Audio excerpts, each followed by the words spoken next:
The 3D Layers feature in Photoshop is a powerful new tool. It's easy enough to find 3D objects on the internet, but one of the most difficult tasks in Photoshop is drawing objects in perspective from scratch. We'll show how we could use 3D layers to make the process a lot easier. If you don't have any other 3D modeling applications, you can make use of the fact that Photoshop can now import objects made by Google SketchUp. This is a free download from Google and well worth having a look at. So let's go into SketchUp. When we make a new document, the first thing we see is this figure of a person at the bottom. SketchUp is intended for doing architectural illustrations. We're going to make a box. We don't need her, so we'll click on her and delete.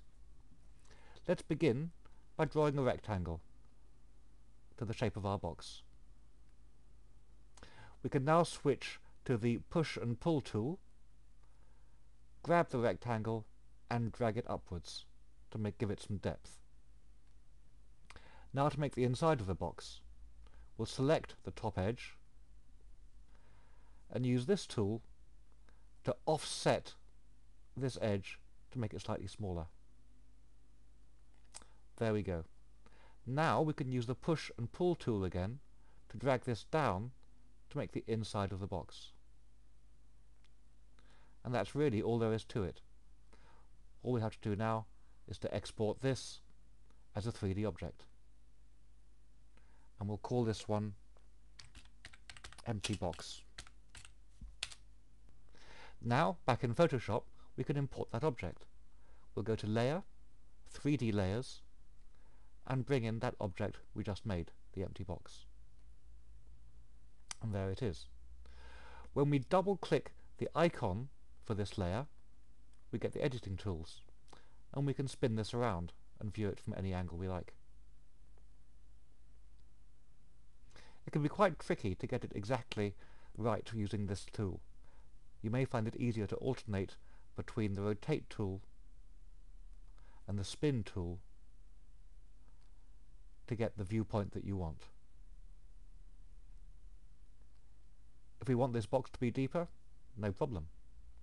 Click on the little triangle here and we can view the position, the orientation and the scale of this object by its numerical value. If we want to make it twice as deep, we'll change the Z value to 2 and the box gets deeper for us. Now you can see that the base of the box is the same colour as the rim, and this can make it quite hard to select using the Magic Wand tool or even by eye. Quite a useful thing here can be if we change the render mode of this object from the default to shaded illustration. This way we get the outline of the box shown with clear white lines and we can see exactly where to select the object.